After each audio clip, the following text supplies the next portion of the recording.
This is Rabbi Cat Shabbat Shalom. This week we read Parsha Beha'alotcha. What a week it's been. Ay, what can we say?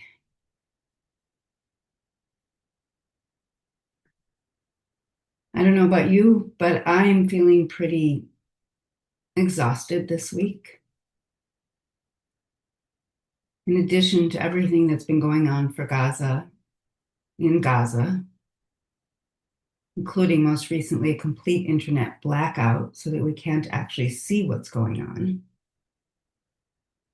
And now the attack on Iran and the response from Iran on Israel. And of course, the Marines in the streets of LA, the attacks on our communities, immigrants, communities around the country. These are really challenging times. And if you're going out this weekend to protest for No King's Day protests on Shabbat tomorrow, please be careful. It's really critical that we keep our movement nonviolent. We will never outviolence them.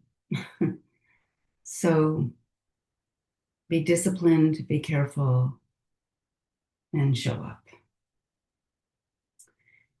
There's a lot in this week's Parsha, but I want to focus on one moment in the Parsha, when the people complain because they're tired of eating only manna.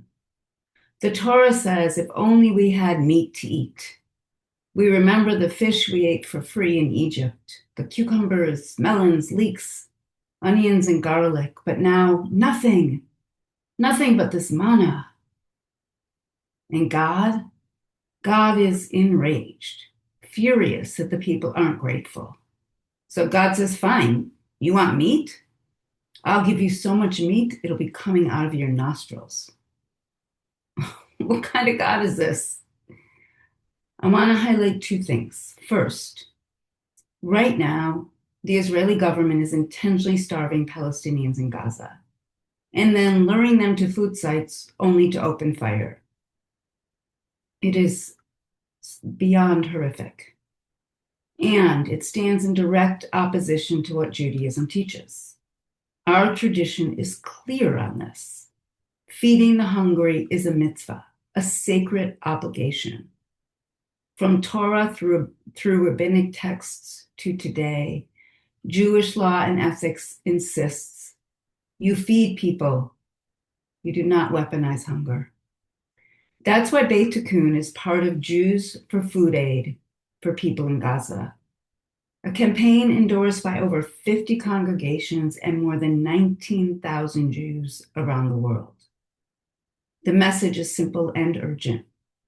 We support food aid for Gaza and demand an end to Israel's food blockade. The situation is catastrophic. Most Palestinians cannot access enough food to survive, while 3,000 trucks full of aid are waiting at the border. This does not have to be the reality.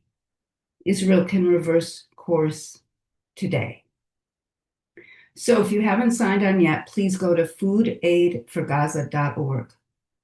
Once you've signed, send it to 3 to 5 people you know who care about justice, dignity, and life, and ask them to sign. And if you can, before Shabbat or after Havdalah, make a donation to the Gaza Soup Kitchen. This campaign has already moved over $50,000 to help feed people with whatever food is available. Because this is what it means to choose life for Palestinians, for Israelis, for all people of the land. Second, let's talk about God in this parsha. God, so full of power, lashes out at a people who are tired, hungry, and scared. God doesn't show an ounce of compassion, doesn't listen, just punishes. In fact, God explodes in rage. What's so striking to me is how distorted that response is And it speaks volumes. When someone holds immense power over others and they respond to any resistance with violence, that's not leadership. That's tyranny. It's a warning about what happens when someone with power responds to vulnerability with violence. When they see people not as human beings, but as threats to their control. And today we see that same dynamic playing out, not just in Israel's actions in Gaza, the West Bank, Syria, Lebanon, and even Iran. And like Moses in this Parsha, too many in the international community are silent. No pushback, no protest, just complicity. And we're seeing the same dynamics here in the US. The Trump administration is using its power to terrorize its own people. Families are being torn apart, nonviolent protesters beaten and arrested, and so much more. This is what fascism does. It coaxes starving people to food only to shoot them. It invites people to hearings only to arrest them. It tells people they're going to get showers only to gas them. We have a responsibility as Jews, as people of conscience, to resist, to speak out, to refuse to normalize any of this, because another world is possible. And together we can, must, and will build it. Shabbat Shalom.